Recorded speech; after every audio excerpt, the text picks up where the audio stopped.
Brazil, Sao Paulo issues a new lockdown due to the worsening COVID-19 crisis. Venezuela's President Nicolas Maduro received Russian COVID-19 vaccine. And Egypt's president arrives in Sudan for a state visit. Hello and welcome to teleSUR. I'm Jose Daniel Lopez in Quito, Ecuador, and this is from the south. Brazil's city of Sao Paulo has issued a new lockdown due to the worsening COVID-19 health crisis. State Governor João Doria said starting Saturday, bars and restaurants will only do deliveries, while malls and non-essential businesses will shut for 2 weeks. This, as he noted, that a new patient was placed in intensive care units every 2 minutes. With a new coronavirus variant from the Amazon spurring more infections, the studies say almost 2,000 people have died in the past 24 hours, adding to the nearly 260,000 COVID-19 fatalities in the country. Brazil has the second highest coronavirus death toll in the world after the United States. Brazilian social movements are accusing the government of mishandling the pandemic, letting people die in order to advance its political agenda. Our correspondent Brian Meir in Sao Paulo has the details. As a new COVID-19 mutation overflows Brazil's ICU units, social movement leaders are accusing the Bolsonaro government of deliberately letting people die to advance its political agenda. Taking advantage of poor road connections to Manaus during rainy season, it now looks like the government deliberately slowed down oxygen delivery. 70 people died in 1 week, and we expected the health minister to send oxygen by plane. But he sent it via Highway 319, which is unpaved, and environmentalists are fighting for it to never be paved. Because the agribusiness lobby is trying to use it to spread the fires deeper into the Amazon. So he used the crisis to play politics with Highway 319. As far-right President Jair Bolsonaro continues to tell his followers not to wear masks, as his government works to sabotage state health departments from importing vaccines, and the death count rises over 250,000, some people are beginning to question whether he isn't deliberately letting people die to save money on social spending. The Brazilian government is openly ultra neoliberal, and its project is death. The more people who are hurt, the better for them. That's the project underway in our country. Meanwhile, health officials around the world are worried that Brazil has become a laboratory for new COVID-19 mutations. Brian Meir, teleSUR, Sao Paulo. Protesters have clashed with police in Paraguay's capital as anger over government's handling of the coronavirus epidemic spilled onto the streets. Security forces fired rubber bullets and tear gas at hundreds of rioters who gathered around the Congress building in downtown Asunción late on Friday, while protesters broke down security barriers, burned barricades, and threw stones at law enforcement. Citizens have demanded the resignation of President Mario Abdel Benitez as coronavirus infections hit record levels and hospitals are on the verge of collapse. As of Friday, Paraguay had nearly 166,000 COVID-19 cases and over 3,000 deaths. Venezuelan President Nicolas Maduro has received the first dose of the Russian Sputnik V vaccine as part of the government's nationwide COVID-19 vaccination campaign. After vaccinating healthcare workers and other frontline personnel, it was President Maduro's turn to receive the jab.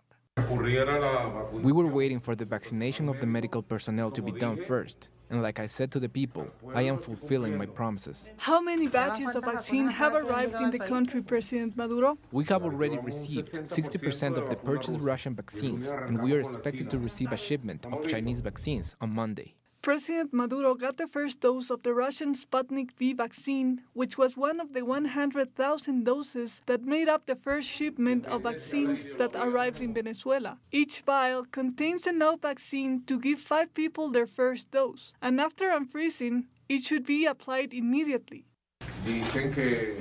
There are a growing number of studies which indicates that the Russian vaccine is very effective and generates a strong immunity. I was reading a study that was carried out in Argentina, and was even covered by Russia Today about the Sputnik vaccine and its high efficacy. Thousands of people have already been vaccinated with it in Argentina. We are grateful for God and Russian scientists. Governments are racing to obtain large amounts of vaccines for their countries, but this cutthroat competition not only puts poorer countries at higher risk, but also endangers the whole world as it leads to vaccine shortages. Delaying vaccination can also make room for new coronavirus variants to be born, for which the current vaccines might not be as effective. There is a shortage of vaccines around the world. About 40 countries are using the Russian vaccine, while the European Union is carrying out more studies on it. So we'll see what happens. I have a lot of faith in using and combining the Russian, Chinese, and Cuban vaccines. Everything is ready. Venezuela's vaccination campaign aims to inoculate about 70% of its population of 28.5 million people by the end of 2021. The campaign also includes foreigners, among them 6 million Colombians, and the government hopes at least 10 million people will already receive their jab by April as part of campaign's first phase. As each day, more and more countries began their vaccination campaign. The battle against the COVID-19 pandemic, which have paralyzed the whole world for nearly a year now, seems to have a chance to be victorious. Estoy vacunado. Getting the first dose hurt a little bit, but I'm finally vaccinated. I don't shiver or feel feverish, but maybe I will be able to speak Russian. We need a good laugh more than ever during these difficult times. But now, let's turn to Cilia Flores, the wife of President Maduro. Let's see how Cilia is doing. Women make up more than half of Venezuela's population, while President Maduro's son was among the thousands of volunteers who participated in the Phase 3 clinical trials of the Sputnik V vaccine in the country.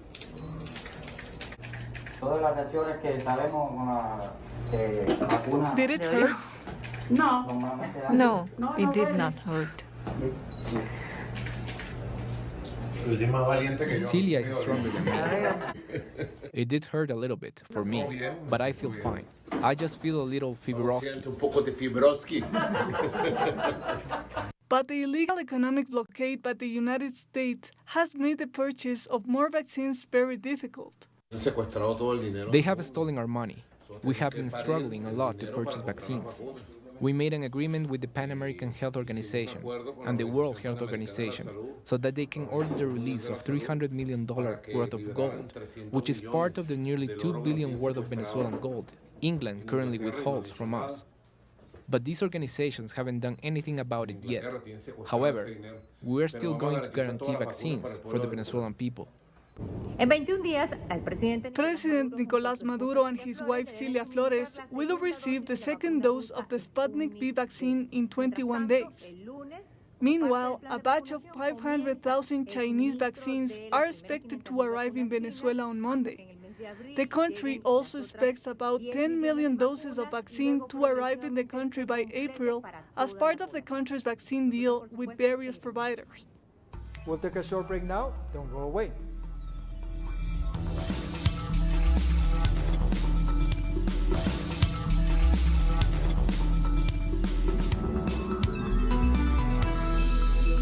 Welcome back.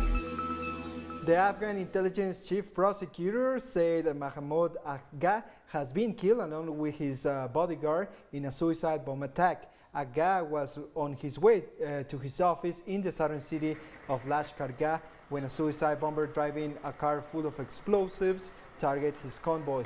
8 people were also injured in the blast. No group has claimed responsibility for the attack. However, the South Asian nation has been experiencing a rise in target killings, even as peace talks between the Taliban and the government continue in Qatar.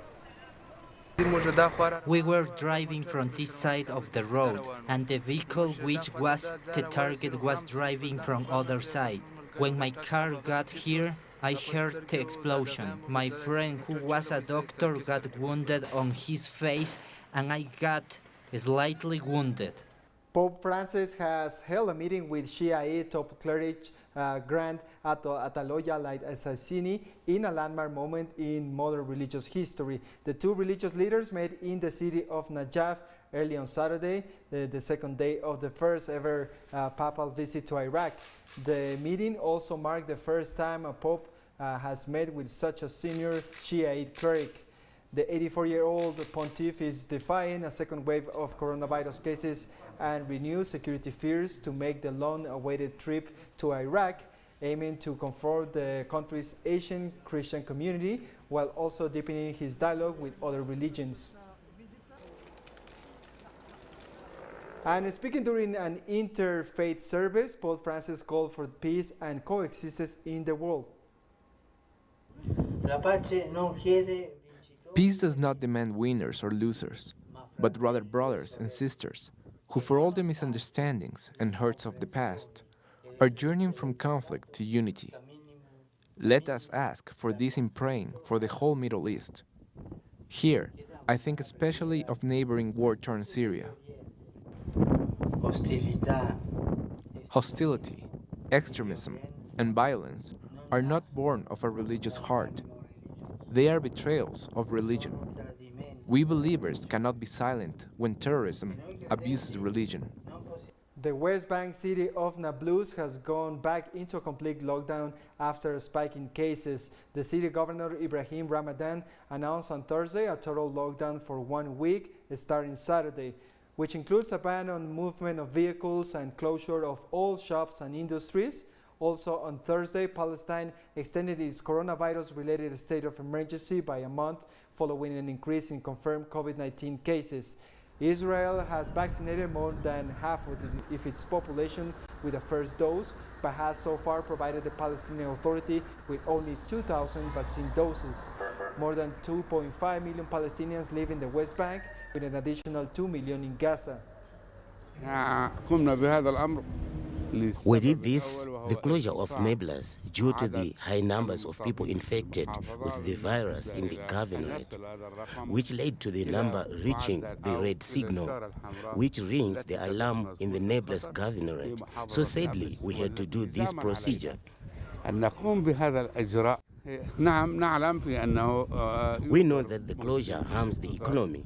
It harms the merchants and harms the poor, but the closure is only for public health. Thousands of Palestinian citizens of Israel took to the streets on Friday to protest against the police failure to stem a rising tide of violence in Arab communities. With 20 Palestinians killed in the last 2 months, the inhabitants of Falam city decided to demonstrate against police officers who they accuse of working with criminal organizations. Security forces responded with rubber bullets, stun grenades, and water cannons, injuring dozens of protesters, including the mayor of the city.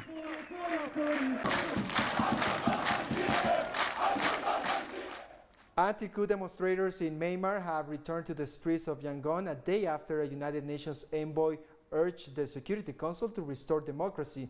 Security forces have escalated an increasingly brutal crackdown on demonstrators, killing more than 50 people since the coup, but protesters rallied again on Saturday.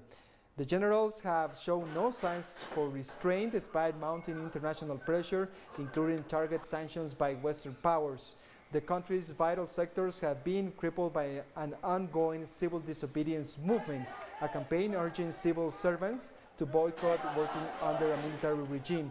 However, workers have been threatened to be fired with effect from March 8 if they continue.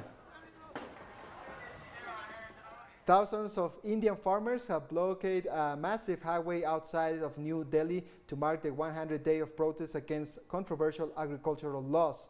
Farmers burned dummies and chanted slogans against Prime Minister Narendra Modi.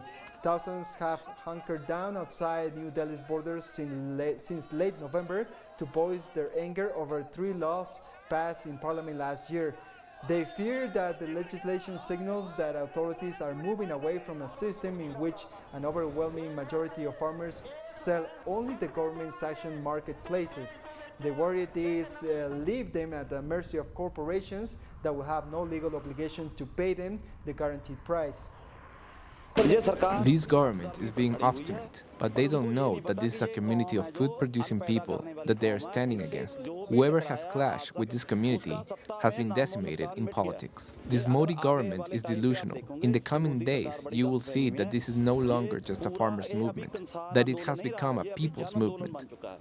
When farmers think about their land, which we consider to be our mother, that's what will motivate us, because if we lost that, then what will we do when we go back? We are sitting here for our land until these black laws are repealed. We will continue to sit here, so that's our motivation. The Dalai Lama has encouraged people to take a vaccination against COVID-19 as he was getting his jab at a hospital in northern India. Trusted friend, including doctor, they suggest should take this injection. So, in order to prevent some serious problem, this injection is very, very helpful, very good. So, those other patients also should take this injection for greater benefit. So that's very important. So I took that. So I want to share. More people should have courage to take this injection. We'll take a short break now. More news in a minute. Stay with us.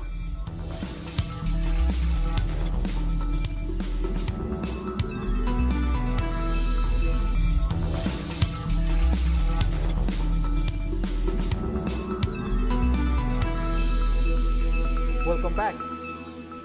Egypt's President Abdel Fattah Al-Sisi has landed in Sudan for a state visit. Al-Sisi met up with his Sudanese counterpart, head of the ruling Sovereign Council, General Abdel Fattah al-Burhan, in the capital Khartoum. The two leaders discussed several issues, including economic and military ties, as well as two nations' dispute over Ethiopia over a massive dam Addis Ababa is building in the Blue Nile. This was Al-Sisi's first visit to the country since the overthrow of former Sudanese leader Omar al-Bashir in 2019. Agreed on the importance of returning to serious and effective negotiations that aim at achieving a fair, balanced, and legally binding agreement on the dams filing and operating before the coming flood season, an agreement that fulfills the interests of three countries and help in achieving cooperation between our nations. We both had the same stand in rejecting attempts by Ethiopia to impose a fate, comply, and control the Blue Nile through unilateral measures that do not take into account the interests and rights of the two downstream countries. Millions of people in Ivory Coast have voted in parliamentary elections 5 months after a presidential poll that was marked by violence. More than 1,500 candidates are vying for the votes of roughly 7 million people in a contest for the 255-seat National Assembly. In contrast to the bloodshed that occurred during the October 31st ballot, campaigning was calm, as well as candidates pledged to support peaceful elections and sign a code of conduct. According to opinion polls, President Alassane Ouattara's rally of Women's for Democracy and Peace is expected to win an absolute majority of the seats. That's the first real pluralist election in 20 years. I see that there's no tension in the air. I've just spoken to the Minister of the Interior. He tells me that things are going well everywhere, and I hope that the day ends well as the count. Good luck to all the candidates. Senegalese police clashed with protesters in several neighborhoods of capital Dakar on Friday, including in front of a courthouse where an opposition leader made his first appearance since his arrest on a rape charge. A lawyer for Ousmane Sonko said he was being charged with rape and making threats, allegations that have led to clashes since his arrest on Wednesday between his supporters and police officers in several towns. 4 people have died in the violence. Sonko has denied wrongdoing and say accusations are part of a pattern by the authorities of making up criminal charges to block opponents from standing in elections. For our comrade Osmond Sonko, for me it's a plot and it is a victory, but it has nothing to do with alluring and seeing. So promoting democracy has nothing to do with acts of delinquency. We have really built an emerging commune, and we have done enough promotion and openness to allow investors to come to the Medina, the Chinese and the French Ocean, so we don't allow bandits to come from elsewhere to plunder the Medina. Meanwhile, the Senegalese government has accused Sonko of calling for an insurrection and vowed to use all means necessary to restore order and calm in the country. On the other hand, he, Osman Sonko, has through repeated messages issued calls to violence, insurrection, and the weakening of the authority of the state. These acts of provocation, unprecedented and without parallel, with support of identified occult forces, provoked violent demonstrations in several neighborhoods of the capital and in other localities of the country. Protesters in Australia have taken to the streets in Sydney to commemorate an historic march for the LGBTQ rights. Protesters rallied through Sydney's Oxford Street along the route of a protest which sparked the original Sydney Gay and Lesbian Mardi Gras over 40 years ago. The protest, led by the LGBTQ community, carried banners calling for an end to Indigenous Australian deaths in custody and equal rights for transgender people. Meanwhile, the official Mardi Gras parade was forced into the Sydney cricket ground over fears that usual crowds could spread the COVID-19. In the 1970s was this desire for justice. And I want to ask you, have we got justice yet? Have we got justice yet? Those of us who were active politically in the 60s and 70s like me, we had an energy and we knew where it came from.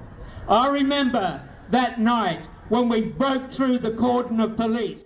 On Saturday, France has begun speeding up its national COVID-19 vaccination campaign, opening hundreds of vaccination centers over the weekend in Paris and across the country. The weekend drive comes after the French government came under criticism for the slow start of the vaccination campaign.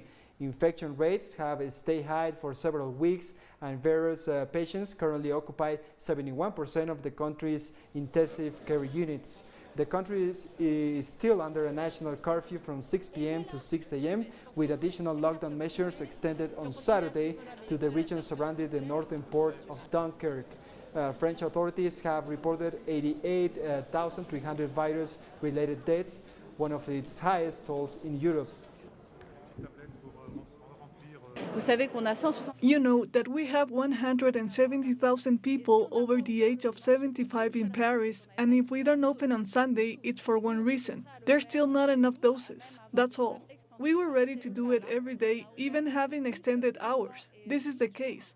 We open longer and every day, and we also open more cubicles. There are 12,000 doses available in Paris this weekend. We are not anymore in the situation of a lack of doses, but more precisely in the situation to manage to inject the doses to all those who want it. So we have changed faces. A bus carrying dozens of Ukrainian citizens crashed in Poland, killing 6 and injuring 41, Polish media reported on Saturday. The accident occurred near the town of Jaroslaw, near the border with Ukraine. The bus rolled off an embankment and into a ditch. A large rescue operation was launched early Saturday involving dozens of firefighters, paramedics, and helicopters. Ukrainians regularly travel to Poland for work. They fill gaps in the labor market, which has experienced fast economic growth in recent years. The consular services of Ukraine were informed about the accident. Efficient action meant that the time of assistance and the care of people who did not require hospitalization was exemplary. Massacre. It was massacre. The bus lost control and went out of the way. It was very horrible. And we come to the end of this news brief. You can find this and many other stories in our website, at telesurenglish.net. And join us on social media, Facebook, Twitter, and Instagram. For telesur English, I'm Jose Daniel Lopez. Thank you for watching.